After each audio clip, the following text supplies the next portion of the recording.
เนื่องในโอกาสคณะผู้แทนกองบัญชาการตำรวจแขวงเทียงหัวได้เดินทางมาเยี่ยมยามและร่วมกองประชุมพบปะแลกเปลี่ยนเวียกงานป้องกันความสงบความเป็นระเบียบเรียบร้อยระหว่างกองบัญชาการปกส.แขวงหัวพัน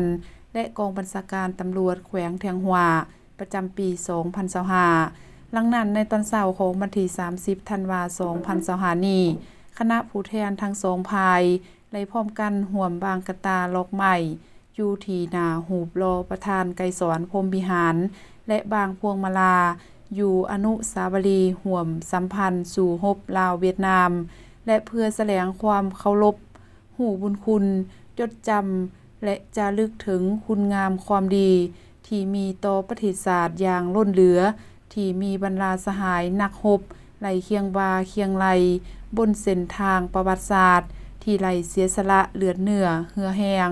และอุทิศตนเข้าในภารกิจต่อสู้ปกปักรักษา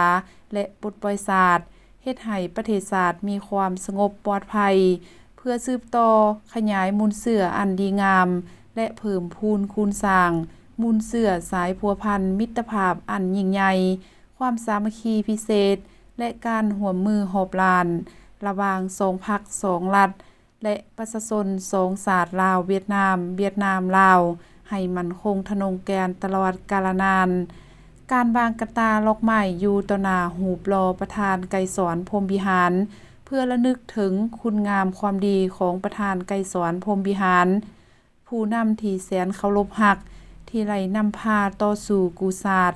และสร้างสาพัฒนาประเทศชาติในระยะผ่านมาพร้อมทางปฏิญาณว่าจะพร้อมกันสืบต่อภารกิจอันมีเกียรติเฮ็ดสำเร็จหน้าที่ในการปกปักรักษาและสร้างสาพัฒนาประเทศชาติไว้ให้ยืนยงตลอดไป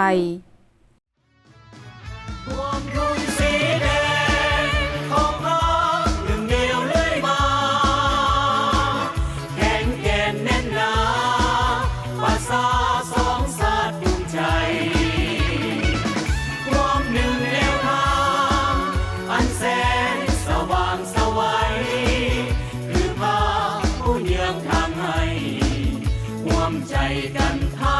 ฒนา